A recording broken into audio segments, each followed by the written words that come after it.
बिस्मिल्लाहिर्रहमानिर्रहीम। अस्सलामुअलैकुम dear students, मैं ज़फ़र अली शाह आज एक नए टॉपिक के साथ हाजिर हूँ। डियर स्टूडेंट्स, लास्ट लेक्चर में हमने चैप्टर 13 की इंट्रोडक्शन को डिस्कस किया था और फिर उसमें हमने इलेक्ट्रॉनिक कॉन्फ़िगरेशन की डिस्कशन की थी। डियर स्टूडेंट्स, उसी सिलसिले को आज हम आगे बढ़ाएंगे और उन्हीं एटॉमिक प्रॉपर्टीज़ को हम डिस्कस करेंगे जो कि एटम से रिलेटेड हैं। डियर स्टूडेंट्स, वो प्रॉपर्टीज़ जो कि एटम से रिलेटेड हैं उनको हम एटॉमिक प्रॉपर्टीज़ कहते हैं। आज हम एक नई एटॉमिक प्रॉपर्टी जिसको हम कहते हैं कि trends in atomic radius. Dear students, आज हम एटॉमिक रेडियस को डिटेल के साथ डिस्कस करेंगे। As you know that period third elements are composed of sodium element, magnesium element, aluminum element, silicon element, phosphorus, sulfur, chlorine और argon। Dear students, इन elements की वजाहत आज दोबारा होगी किस टॉपिक के हेडिंग के under the heading of atomic radius. Dear students, atomic radius हम किसी एलिमेंट के लिए, किसी एटम के लिए, इंडिविजुअल एटम के लिए हम उसका एटॉमिक साइज डिटरमिन नहीं कर सकते। क्यों नहीं कर सकते? क्योंकि इलेक्ट्रॉन की पोजीशन जो है, probability of finding of electron जो है, उनको हम ज़ीरो नहीं कर सकते किसी पोजीशन पर। फॉर एग्जांपल, अगर हम कहें कि इलेक्ट्रॉन सेकंड शेल में मौजूद है, अब हमारे पास चांसेस ये हैं कि इलेक्ट्रॉन एस सब शेल में भी पॉसिबल है, पी सब शेल में भी पॉसिबल है। अब पी सब शेल में इलेक्ट्रॉन के मिलने के चांसेस, जिनको हम प्रोबेबिलिटी कहते हैं या density of finding of electron हम कह सकते हैं, तो वो किस पोजीशन पर होगी? एक्स पोजीशन पर होगी, क्योंकि पी का एक लोब, ऑर्बिटल का एक लोब एक्स एक्सिस पर मौजूद है, दूसरा वाई एक्सिस पर मौजूद है, तीसरा हमारे पास जेड एक्सिस पर मौजूद है। तो इलेक्ट्रॉन किस एक्सिस पर मौजूद है? इसलिए हम इंडिविजुअल एटम का, सिंगल एटम का साइज फाइंड नहीं कर सकते। तो जब हम सिंगल एटम का साइज फाइंड नहीं कर सकते, डियर स्टूडेंट्स, हमने एटम्स को कंबाइंड स्टेट में उनकी साइजेस का मुतालिया करना होगा या उनके साइजेस को हम डिटरमिन कर सकेंगे। डियर स्टूडेंट्स, बोर्ड पर आप ऑब्जर्व कर सकते हैं कि सर्कल्स बने हुए हैं, जिसमें से अगर आप लेफ्ट टू राइट जाएं तो सर्कल का साइज आहिस्ता आहिस्ता कम होता जा रहा है।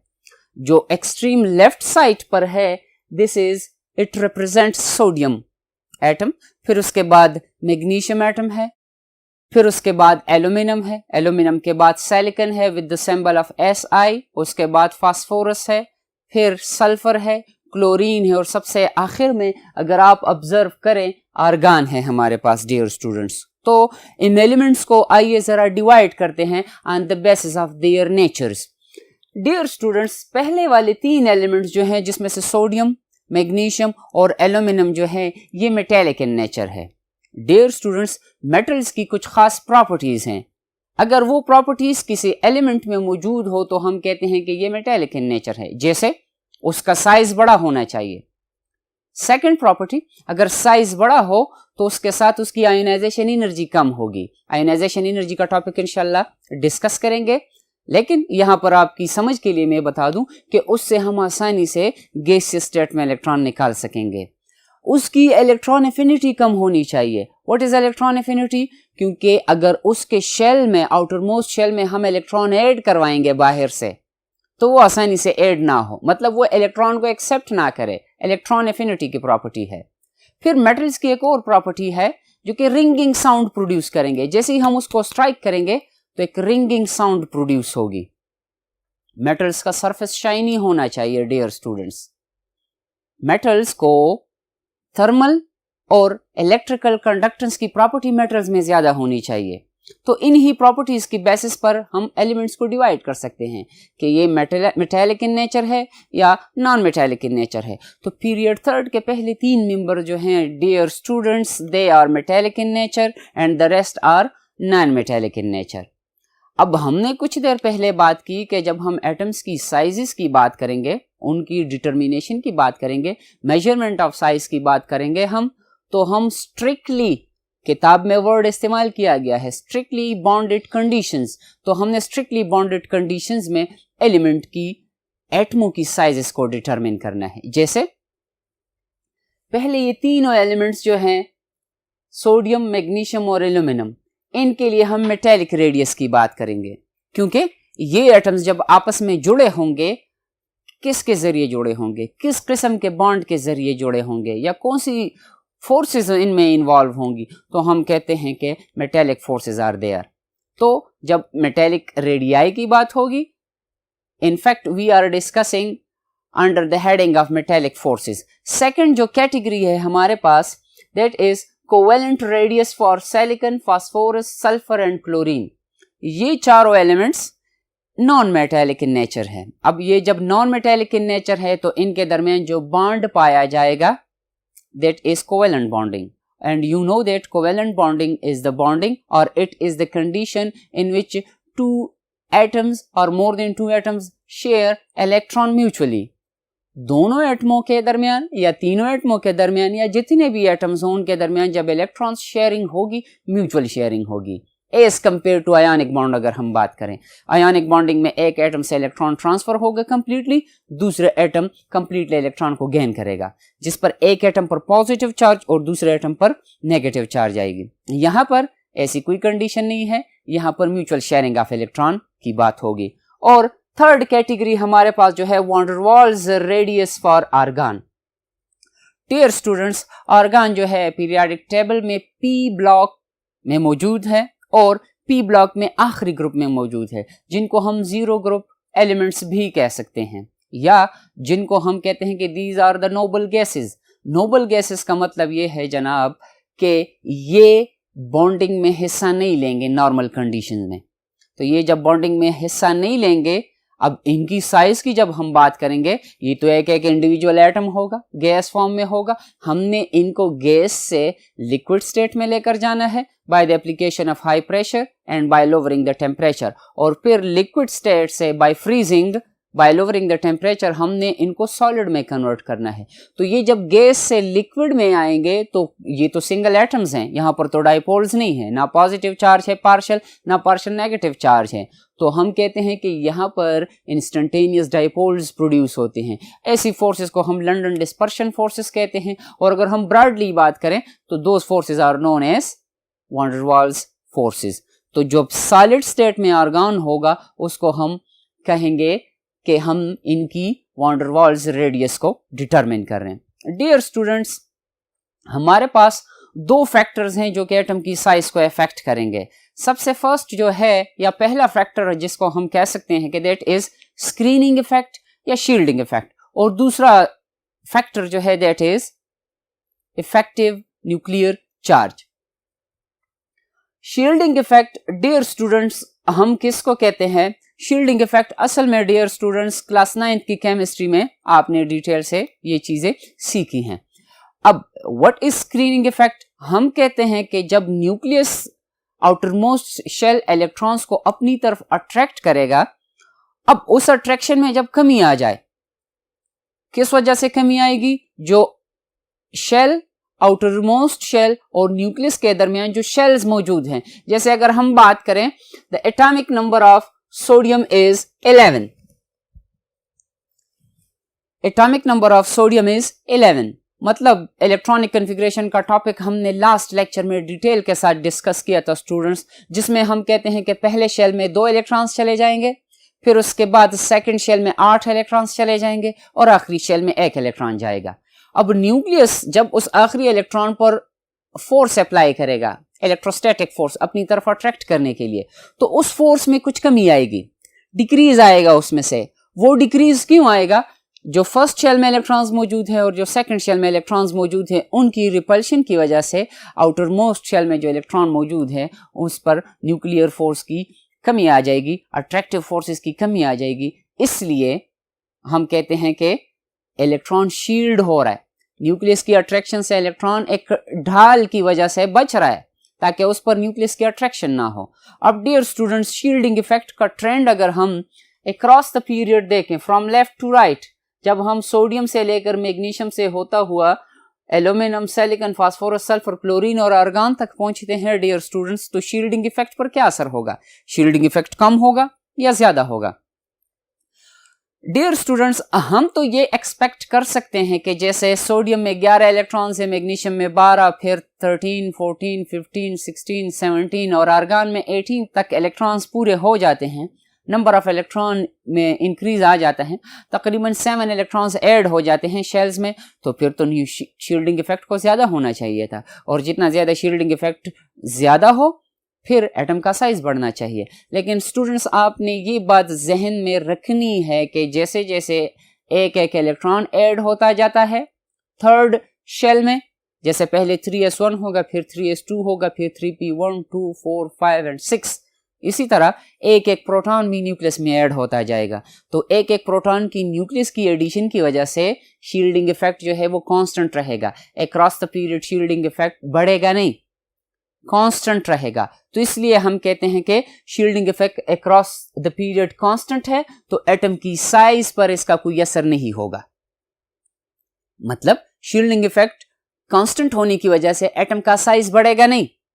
सेकंड फैक्टर हमारे पास है dear students, effective nuclear charge. Effective nuclear charge इसको इसलिए कहते हैं, ये वर्ड इफेक्टिव इसलिए इस्तेमाल हुआ है यहां पर कि अगर हम सोडियम को दोबारा एज एन एग्जांपल कंसिडर कर ले डियर स्टूडेंट्स, तो सोडियम के पहले शेल में 2, सेकंड में 8 और थर्ड में सिंगल इलेक्ट्रॉन आएगा। अब न्यूक्लियस में तो टोटल हमारे पास 11 प्रोटॉन्स मौजूद है।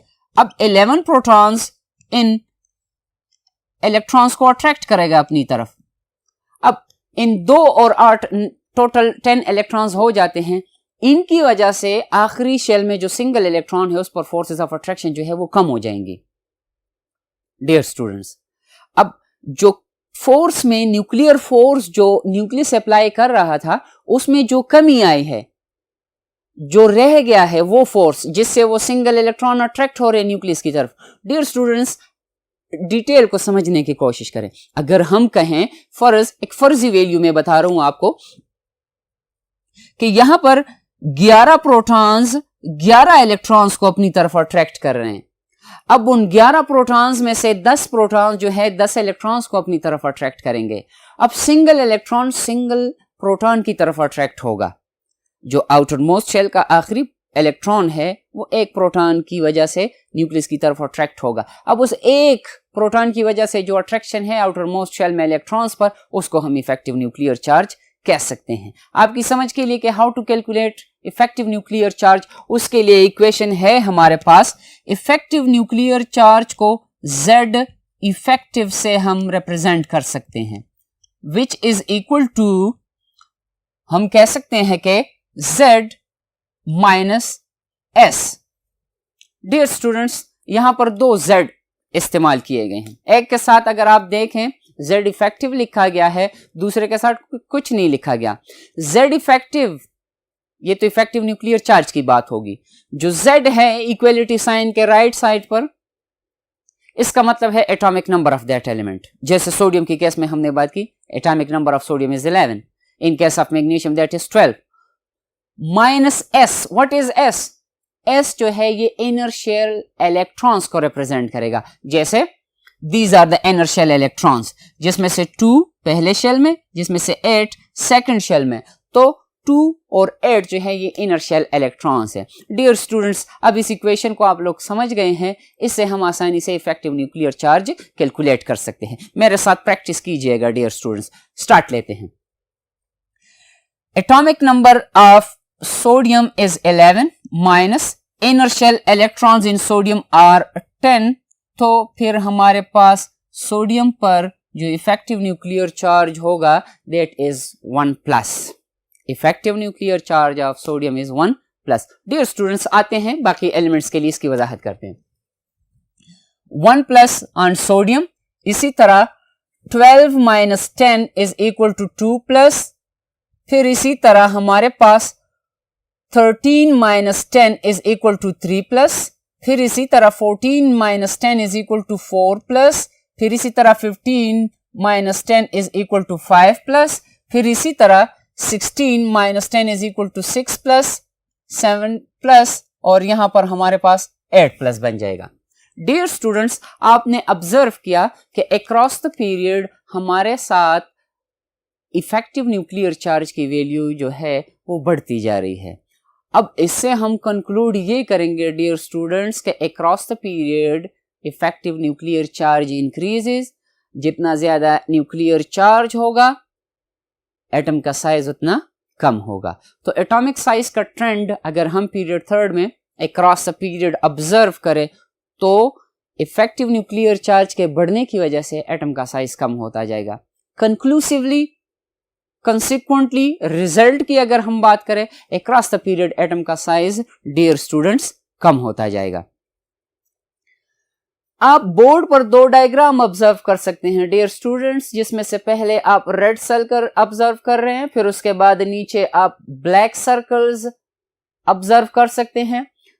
जो रेड सर्कल्स हैं ये मेटेलिक रेडियस के लिए है डियर स्टूडेंट्स। नीचे लिखा गया है इंटरन्यूक्लियर डिस्टेंस।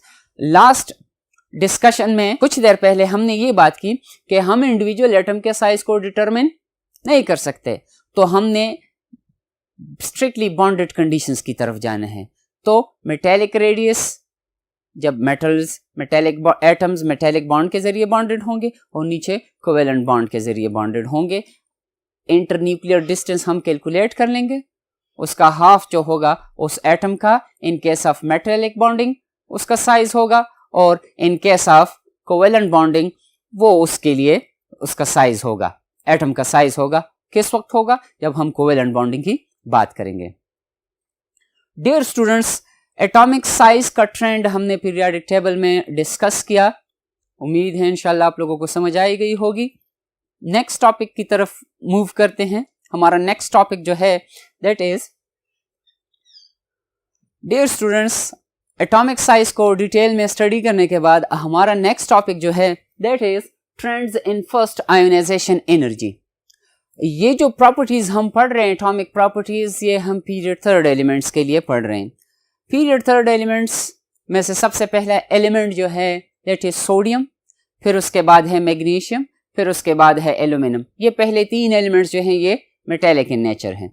उसके बाद है सिलिकॉन, फिर उसके बाद है फास्फोरस, फिर उसके बाद है सल्फर, क्लोरीन और आर्गन। ये हमारे पास नॉन मेटेलिक इन नेचर है।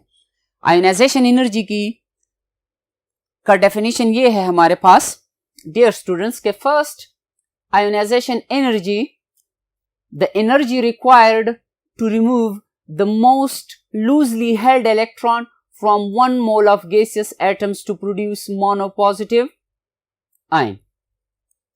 आयोनाइजेशन एनर्जी को हम डिफाइन इस तरह कर सकते हैं, या इसको हम इस तरह डिफाइन करेंगे डियर स्टूडेंट्स आसान अल्फाज में, कि ये वो एनर्जी है जिससे हम किसी एटम की आउटर मोस्ट शेल में जो आखिरी इलेक्ट्रॉन है, लूजली बाउंड का ये मतलब है कि उस पर न्यूक्लियस का फोर्स जो होगा इनर शेल इलेक्ट्रॉन्स के मुकाबले में कम होगा।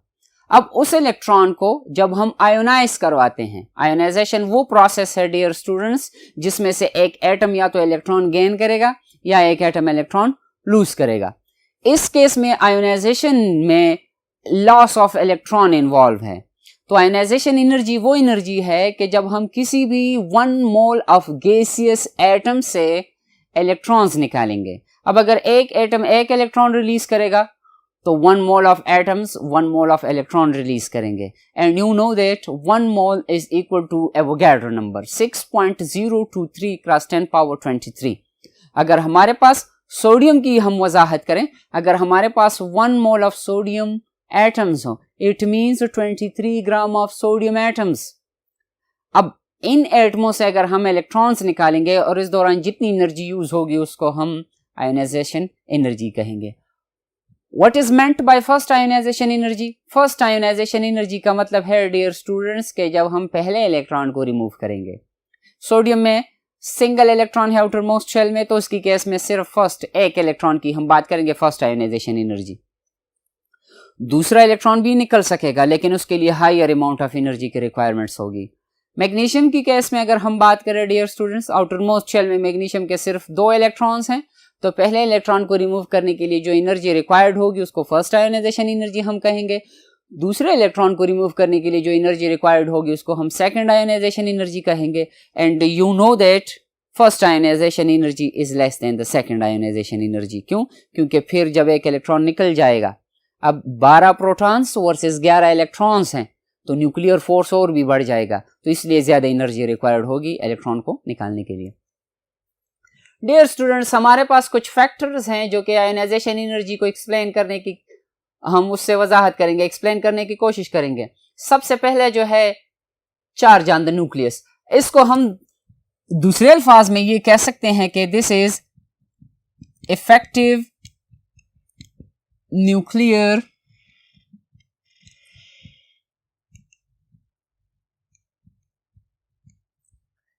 Charge. Dear students, charge on the nucleus का मतलब है इफेक्टिव न्यूक्लियर चार्ज, और इफेक्टिव न्यूक्लियर चार्ज की वजाहत एटॉमिक साइज में हमने की थी। एटॉमिक साइज का ट्रेंड जब हम डिस्कस कर रहे थे तो हम इफेक्टिव न्यूक्लियर चार्ज को साथ साथ में डिस्कस कर रहे थे। हमने बात की थी कि सोडियम पर इफेक्टिव न्यूक्लियर चार्ज 1+ है, फिर उसके बाद magnesium 2+, aluminium 3+ and so on, हम +8+ तक पहुंच गए थे in case of argon. Dear students, charge on the nucleus का हम ये भी कह सकते हैं कि it is the number of protons. जितने ज्यादा नंबर ऑफ प्रोटॉन्स किसी एटम की न्यूक्लियस में मौजूद होंगे, उतना ज्यादा न्यूक्लियर फोर्सेस ज्यादा होंगी, उतनी ज्यादा न्यूक्लियर फोर्सेस होंगी, और इसकी वजह से एटम का साइज कम होगा। तो डियर स्टूडेंट्स, हमने एटॉमिक साइज के फैक्टर को डिटेल में डिस्कस किया लास्ट डिस्कशन में। जब हम इफेक्टिव न्यूक्लियर चार्ज की बात कर रहे थे तो उसके साथ हम ये भी कह रहे थे कि एटम का साइज उससे कम होगा। जितना ज्यादा इफेक्टिव न्यूक्लियर चार्ज होगा, एटम का साइज उतना कम होगा। तो दूसरे अल्फाज में या हम कंक्लूड कर सकते हैं कि आयोनाइजेशन एनर्जी उस वक्त ज्यादा होगी जब चार्ज ऑन द न्यूक्लियस ज्यादा होगा। जैसे charge on nucleus is directly proportional to ionization energy. Greater the charge on the nucleus, greater the effective nuclear charge, greater will be the ionization energy.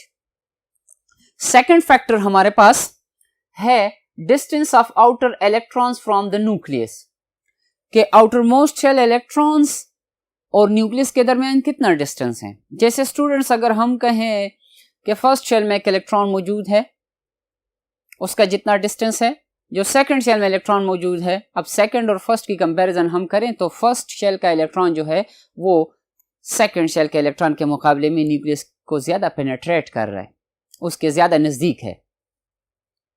Penetration, distance of outer electrons from the nucleus को हम penetration का लफ्ज उसके लिए इस्तेमाल कर सकते हैं। आप एक सीक्वेंस देख रहे हैं, एक अरेंजमेंट ऑब्जर्व कर रहे हैं कि फर्स्ट शेल का एस सब शेल जो है ये ज्यादा पेनिट्रेट करेगा। पेनिट्रेट का मतलब ये है कि ये ज्यादा न्यूक्लियस के करीब जाएगा या ज्यादा न्यूक्लियस के करीब होगा।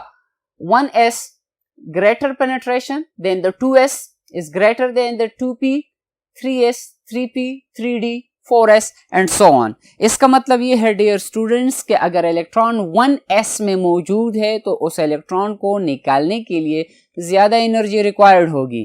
क्यों? क्योंकि वो न्यूक्लियस के ज्यादा नजदीक है। फिर अगर एक इलेक्ट्रॉन 2s सबशेल में मौजूद है तो उस 2s सबशेल को से इलेक्ट्रॉन निकालने के लिए फिर कम एनर्जी रिक्वायर्ड होगी एज कंपेयर टू 1s। फिर इसी तरह 2p में जो इलेक्ट्रॉन मौजूद है उसके लिए कम एनर्जी रिक्वायर्ड होगी एज कंपेयर टू 2s।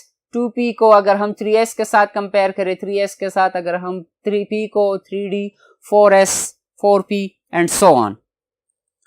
ये था डियर स्टूडेंट्स पेनिट्रेशन या the distance of the nucleus as compared to the outermost shell electrons या the distance between the outermost shell electron and nucleus। Third factor जो हम discuss करेंगे that is screening effect of the inner electrons। Screening effect shielding effect को कहते हैं dear students. आप observe करें, इसका दूसरा नाम भी लिखा गया है इसके साथ, screening effect और shielding effect। आप ऑब्जर्व करें, there is a relation between the shielding effect and ionization energy। There is an inverse relation।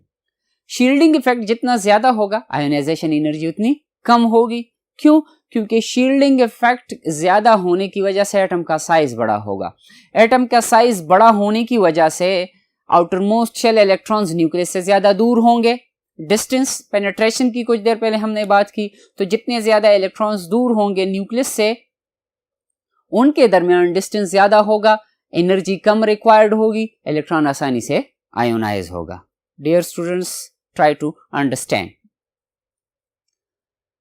Shielding effect और आयोनाइजेशन एनर्जी का इनवर्स रिलेशन है। पीरियोडिक टेबल में अगर हम टॉप टू बॉटम आएंगे, लास्ट लेक्चर में हमने बात की थी कि अगर हाइड्रोजन की हम बात करेंगे उसमें सिंगल शेल है, फिर उसके बाद लिथियम है उसमें 2 शेल्स हैं, सोडियम में 3 है, पोटेशियम में 4 सब शेल्स हैं। अब अगर हम नीचे जाएंगे तो एक एक शेल और ऐड होता जाएगा। अब कंटिन्यूअसली शेल्स की एडिशन की वजह से एटम का साइज बढ़ता जाएगा, शील्डिंग इफेक्ट बढ़ता जाएगा, और शील्डिंग इफेक्ट ज्यादा होने की वजह से एटम का साइज जो होगा ज्यादा होगा, आयोनाइजेशन एनर्जी उसके लिए कम होगी। फोर्थ फैक्टर जो है dear students, that is electronic configuration of that atom. जिस एटम की या जिस एलिमेंट की आयोनाइजेशन एनर्जी की हम बात कर रहे हैं उसकी इलेक्ट्रॉनिक कॉन्फ़िगरेशन का फैक्टर भी उसके साथ इन्वॉल्व होगा आयोनाइजेशन एनर्जीज के लिए। बोर्ड पर आप ऑब्जर्व कर सकते हैं डियर स्टूडेंट्स के हमारे पास 3 किस्म के ऑर्बिटल्स सब शेल्स पॉसिबल हैं, या तो वो कंप्लीटली फिल्ड होंगे, या हाफ फिल्ड होंगे, या पार्शियली फिल्ड होंगे। हम पी सब शेल की वजाहत करेंगे यहां पर। अगर पी सब शेल में 6 इलेक्ट्रॉन्स होंगे इट इज कंप्लीटली फिल्ड, अगर पी सब शेल में 3 इलेक्ट्रॉन्स होंगे दिस इज हाफ फिल्ड, और अगर पी सब शेल में लेस देन 6 होंगे, जैसे 5 पॉसिबल हैं, 4 पॉसिबल हैं, 3 तो हाफ फिल्ड हो जाएगा, 2 पॉसिबल है और 1 इलेक्ट्रॉन पॉसिबल है। अब इन कंडीशंस में 3 और 6 को छोड़कर बाकी जितने भी इलेक्ट्रॉन्स अगर पी सब शेल में मौजूद हों तो हम कहेंगे कि P sub shell is partially filled. Stability की अगर हम बात करें, पार्शियल फिल्ड अगर कोई सब शेल हो तो वो अनस्टेबल है, अगर हाफ फिल्ड है तो स्टेबल होगा, और अगर कंप्लीटली फिल्ड है वो भी स्टेबल होगा। डियर स्टूडेंट्स, आयोनाइजेशन एनर्जी के फैक्टर्स को हमने डिस्कस किया। अब आइए इसकी वजाहत करते हैं with the help of a graph जो कि आपकी किताब में मौजूद है। डियर स्टूडेंट्स, हमने तो 4 फैक्टर्स की वजाहत की आयोनाइजेशन एनर्जी के लिए। आइए अब हम जरा ग्राफ से इसको ऑब्जर्व करते हैं जो कि आपकी किताब में दी गई है। इससे वजाहत करते हैं कि what is the trend of ionization energy in period third.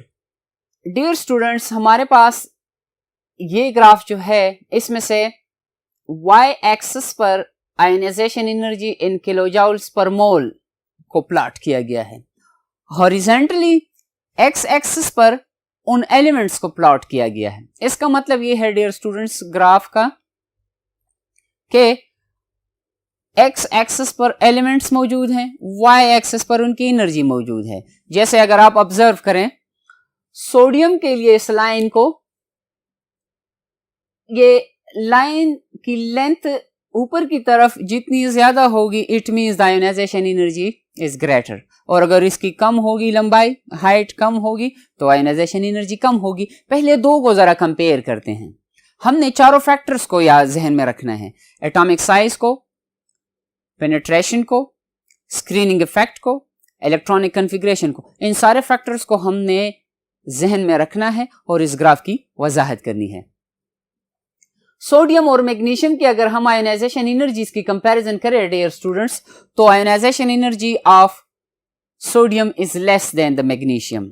Number first factor, atomic number of sodium is 11, atomic number of magnesium is 12।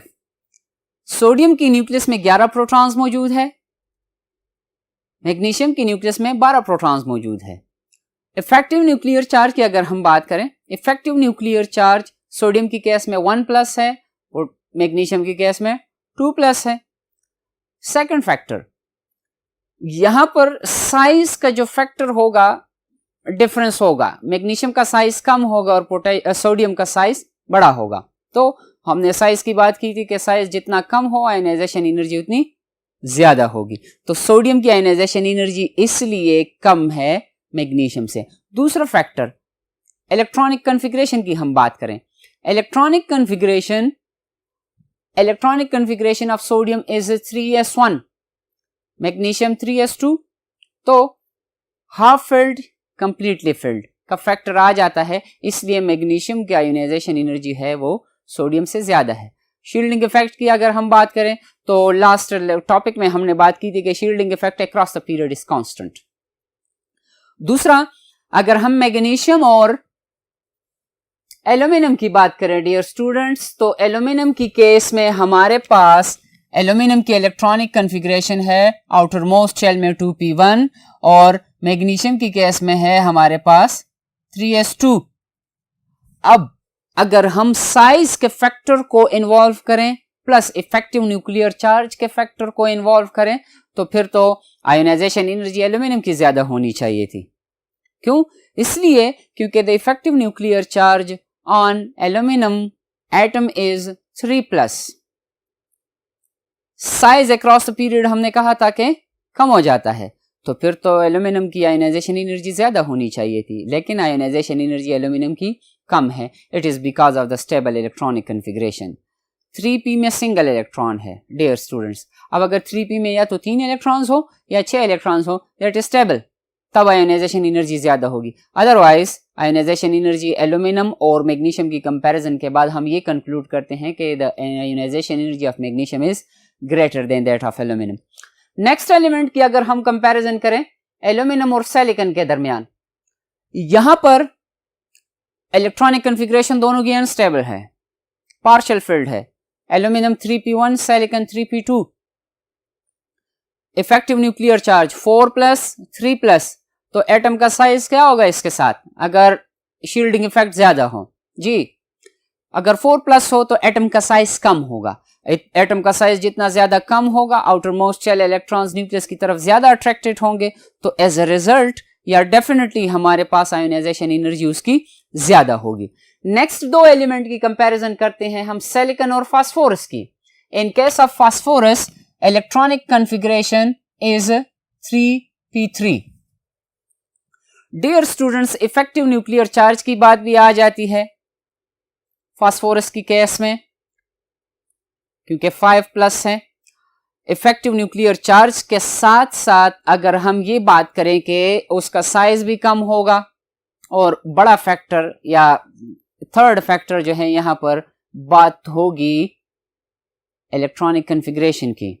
हमने फोर्थ फैक्टर भी डिस्कस करना है, पेनिट्रेशन को, क्योंकि इलेक्ट्रॉन 3p और 3p में मौजूद हैं, तो पेनिट्रेशन p सब शेल का दोनों की केसेस में सेम है, सिलिकॉन और फास्फोरस की केस में। लेकिन जो बड़ा फैक्टर है या तीनों को हम कंपैरेटिवली हम कह सकते हैं कि तीनों सेम लेवल पर है आयोनाइजेशन एनर्जी, जिसकी वजह से ज्यादा है। सिलिकॉन की आयोनाइजेशन एनर्जी है कम है, किससे? फास्फोरस से। आयोनाइजेशन एनर्जी किन फैक्टर्स पर यहां पर डिपेंडेंट है? एटम की साइज पर, इलेक्ट्रॉनिक कॉन्फ़िगरेशन पर। ठीक है स्टूडेंट्स, अब फास्फोरस को अगर हम सल्फर के साथ कंपेयर करें तो सल्फर पर तो इफेक्टिव न्यूक्लियर चार्ज और भी बढ़ गया, 6+ तक बात पहुंच गई। लेकिन फिर भी अगर आप पीक्स जो हैं, जो लाइंस हैं, जो बार्स बताए गए हैं बोर्ड पर ग्राफ की शक्ल में, उनको आप ऑब्जर्व करें।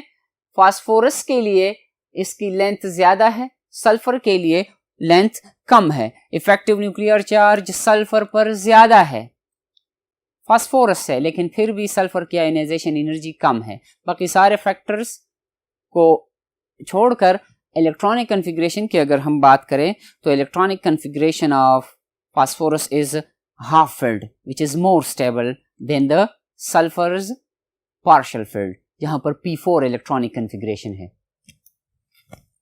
सल्फर की केस में डियर स्टूडेंट्स हमारे पास p4 इलेक्ट्रॉनिक कॉन्फ़िगरेशन है which is not stable. p3 is more stable than the p4, इसलिए हमारे पास आयोनाइजेशन एनर्जी फास्फोरस की ज्यादा होगी सल्फर एलिमेंट से। फिर उसके बाद जब हम नेक्स्ट मूव करते हैं क्लोरीन की तरफ, क्लोरीन पर इफेक्टिव न्यूक्लियर चार्ज 7+ तक पहुंच जाता है डियर स्टूडेंट्स। अब जब ये 7+ तक पहुंच गया है, एटम का साइज और भी कम हुआ होगा, स्क्वीज्ड हुआ होगा, तो आयोनाइजेशन एनर्जी उसके साथ बढ़ गई होगी। यहां पर अगर हम इलेक्ट्रॉनिक कॉन्फ़िगरेशन के फैक्टर को इन्वॉल्व करें तो इलेक्ट्रॉनिक कॉन्फ़िगरेशन जो है वो पार्शियल फील्ड है, और हम कहते हैं कि partial field electronic configuration is unstable. तो फिर यहाँ पर साइज का फैक्टर डोमिनेट करेगा और साइज के फैक्टर को की डोमिनेशन की वजह से ionization energy of chlorine is the greater one.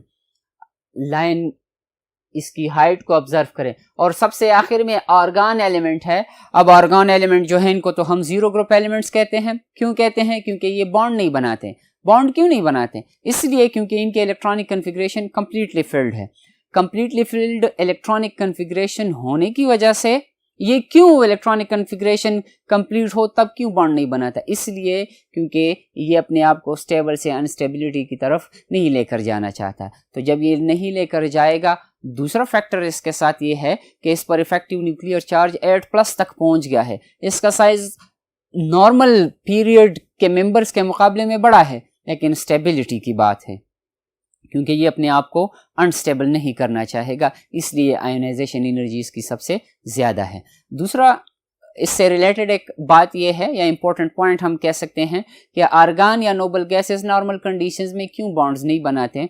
इसलिए नहीं बनाते कि इनके इलेक्ट्रॉन्स को हम एनर्जी उतनी प्रोवाइड नहीं करते। डियर स्टूडेंट्स, ग्राफ को आपने ऑब्जर्व किया, ट्रेंड ऑफ आयोनाइजेशन एनर्जी को आपने ऑब्जर्व किया। इसके बाद नेक्स्ट टॉपिक जो हमारा है that is electronegativity. Atomic property है डियर स्टूडेंट्स। स्टार्ट में आपको बताया गया था कि एटॉमिक प्रॉपर्टीज वो प्रॉपर्टीज हैं एलिमेंट्स की जो कि एटम के साथ रिलेटेड हैं, सिर्फ एटम के साथ। अब यहां पर हमारे पास जो नेक्स्ट प्रॉपर्टी है पीरियड थर्ड एलिमेंट्स की that is trends in electronegativity. Electronegativity को हम ऑब्जर्व कर सकते हैं या इसको हम अगर शॉर्ट फॉर्म में लिखना चाहें एब्रिविएटेड फॉर्म में that is E.N. What is the definition of electronegativity? हम कहते हैं डियर स्टूडेंट्स के electronegativity is a measure of tendency. Tendency dear students कोशिश को कहते हैं कि एक एटम कितनी कोशिश करेगा जब वो दूसरे एटम के साथ बॉन्ड बनाए उसके इलेक्ट्रॉन को अपनी तरफ अट्रैक्ट करने के लिए। अगर वो ज्यादा कोशिश करेगा, ज्यादा अपनी तरफ इलेक्ट्रॉन पेयर को अट्रैक्ट करेगा, इट मीन्स कि उसकी इलेक्ट्रोनेगेटिविटी या उसका इलेक्ट्रोनेगेटिव नेचर ज्यादा है। ठीक है स्टूडेंट्स, डेफिनेशन की तरफ आते हैं। Electronegativity is a measure of tendency of an atom to attract a shared pair of electrons towards itself. Dear students, electronegativity के फैक्टर को हम कोवेलेंट बॉन्डिंग में नॉर्मली डिस्कस करते हैं या उसके साथ रिलेट करते हैं कि अगर दो एटमों ने म्यूचुअल शेयरिंग की है आपस में, कोवेलेंट बॉन्ड बना है। अब कोवेलेंट बॉन्ड में एक एटम दूसरे एटम से किसने पावर के साथ इलेक्ट्रॉन पेयर को अट्रैक्ट करता है, वो जितने ज्यादा पावर के साथ इलेक्ट्रॉन पेयर को अट्रैक्ट करेगा हम कहेंगे कि इसकी इलेक्ट्रोनेगेटिविटी ज्यादा है। एलिमेंट्स पीरियड थर्ड एलिमेंट्स बताए गए हैं, एक टेबल आप ऑब्जर्व कर सकते हैं जिसमें से उन एलिमेंट्स की इलेक्ट्रोनेगेटिविटी वैल्यूज हैं और उन एलिमेंट्स के सिंबल्स हैं। डियर स्टूडेंट्स, टेबल को डिस्कस करने से पहले एक फैक्टर की वजाहत हम करें। लिखा गया है कि atomic size is inversely related to electronegativity. किसी एटम का साइज जितना ज्यादा होगा उसकी इलेक्ट्रोनेगेटिविटी उतनी कम होगी। क्यों? अगर हम कंपैरिजन करें एक बास्केटबॉल और टेनिस बॉल की, तो डियर स्टूडेंट्स अगर आपके हाथ में टेनिस बॉल हो तो आप उसको आसानी से होल्ड कर सकते हैं। अगर कोई दूसरा दोस्त आपसे लेना चाहेगा आपके हाथ से तो वो टेनिस बॉल नहीं ले पाएगा। लेकिन अगर आपके हाथ में बास्केटबॉल है वो साइज में बड़ा होगा, आपका होल्ड बास्केटबॉल पर कम होगा, टेनिस बॉल पर आपका होल्ड ज्यादा होगा। इसी तरह अगर किसी एटम का साइज ज्यादा हो तो उसका होल्ड आउटर मोस्ट इलेक्ट्रॉन्स पर कम होगा। तो जब वो अपने इलेक्ट्रॉन्स को अपनी तरफ अट्रैक्ट नहीं कर सकेगा तो बॉन्डेड इलेक्ट्रॉन को कैसे कितने पावर के साथ अपनी तरफ अट्रैक्ट करेगा? तो एटम का साइज जितना बड़ा होगा इलेक्ट्रोनेगेटिविटी उतनी कम होगी। पीरियोडिक टेबल में अगर ट्रेंड हम ऑब्जर्व करें डियर स्टूडेंट्स, इलेक्ट्रोनेगेटिविटी के ट्रेंड को समझने के लिए आपने एटॉमिक साइज का टॉपिक सीखना होगा। उसमें से दो फैक्टर्स हमने डिस्कस किए थे, शील्डिंग इफेक्ट और इफेक्टिव न्यूक्लियर चार्ज। अगर आप उन दोनों फैक्टर्स को समझ जाते हैं आप as a result atomic size समझ जाएंगे और एटॉमिक साइज समझने से आप इलेक्ट्रोनेगेटिविटी का फैक्टर समझ पाएंगे इंशाल्लाह। तो left to right atomic size कम होता है, इट मीन्स के इलेक्ट्रोनेगेटिव नेचर या इलेक्ट्रोनेगेटिविटी उस एलिमेंट की बढ़ती जाएगी। टेबल को ऑब्जर्व करते हैं डियर स्टूडेंट्स। हमारे पास सोडियम एलिमेंट है, मैग्नीशियम है, एल्यूमिनियम है, silicon, phosphorus, sulphur, chlorine and argon. Electronegativity values भी दी गई हैं 0.93, 1.31, 1.81 एंड सो ऑन। क्लोरीन तक जब हम पहुंच जाते हैं तो इलेक्ट्रोनेगेटिविटी की वैल्यू मैक्सिमम हो जाती है। आर्गन की केस में कोई इलेक्ट्रोनेगेटिविटी की वैल्यू नहीं होगी। क्यों नहीं होगी स्टूडेंट्स? क्योंकि argon is a zero group element, वो बॉन्ड्स नहीं बनाते। जब वो बॉन्ड नहीं बनाएगा तो इलेक्ट्रोनेगेटिविटी की डिस्कशन उसके लिए इलॉजिकल होगी, वो यहां पर अप्लाई नहीं हो सकेगा। डियर स्टूडेंट्स, अगर हम बात करें इलेक्ट्रोनेगेटिविटी का क्या यूनिट होगा, जैसे आयनाइजेशन एनर्जी के लिए किलो जूल्स पर मोल है, या आयनाइजेशन एनर्जी के लिए हम इलेक्ट्रॉन वोल्ट का यूनिट भी यूज कर सकते हैं। इलेक्ट्रॉन वोल्ट जब यूज होगा तो फिर हम आयनाइजेशन एनर्जी की जगह आयनाइजेशन पोटेंशियल का वर्ड यूज करेंगे। यहां पर इलेक्ट्रोनेगेटिविटी का कोई यूनिट नहीं होगा क्योंकि ये रिलेटिव स्केल है, इसमें कंपैरिजन की जाती है। तो जब कंपैरिजन होगी यहां पर तो there is no unit. Dear students, this is all about today's lecture. इंशाल्लाह नेक्स्ट लेक्चर में मुलाकात होगी एक नए टॉपिक के साथ।